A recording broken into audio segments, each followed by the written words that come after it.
the tension, if you will, when it comes especially to the Israel conversation, really started in the 60s, gentlemen. And it started in the 60s because now you have a state of Israel, not just this metaphorical thing, right? The state of Israel, which begins in 1948, it declares independence. And then you have it immediately the Arab-Israeli conflict. And virtually everything that we see playing out on the news has its genesis in that particular conflict. In one way or another, Black folk were accessed during that conflict, particularly in the 60s, with a specific narrative. And that narrative was, I'm really oversimplifying this, if you are a self-respecting Black man or woman, you are by necessity pro-Palestinian, end of sentence.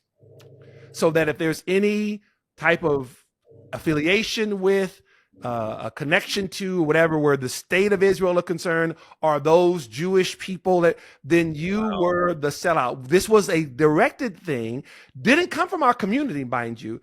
It came from different sources that were both communist and Arab Islamist, right? I'm not saying all Arab people, I'm saying this mindset that formed a propaganda tool that used certain things, and one of its first objectives was to get Black leaders to sign off on what I just said to you. Wow. And the Institute for Black Solidarity was created to combat this idea.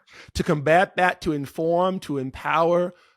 It was inspired in large part by a 1975 organization by Bayard Rustin, A. Philip Randolph, all these civil rights lions, called the BASIC. It was an acronym, BASIC, Black Americans to Support Israel Committee, formed in 1975. Obviously, Dr. King had already been assassinated, but his friend, Dr. Coretta Scott King, Martin Luther King Sr., these were all members.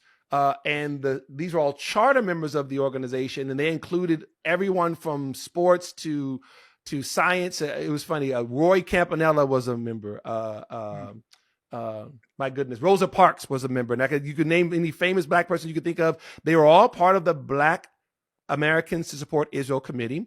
And it was formed for two basic reasons. Number one, Israel was being demonized in the United Nations as a settler, colonial, apartheid state, all of those things that we hear today. And because Zionism was deemed as racism in 1975 by the United Nations, those Black leaders stood up and also said, wait a minute, not only is that not true, we know what racism is. There's a whole movement that we were a part of to fight against it. How dare you take that language, right? And then you use it fraudulently in this way. So these Black Americans stood up and started that organization to do that.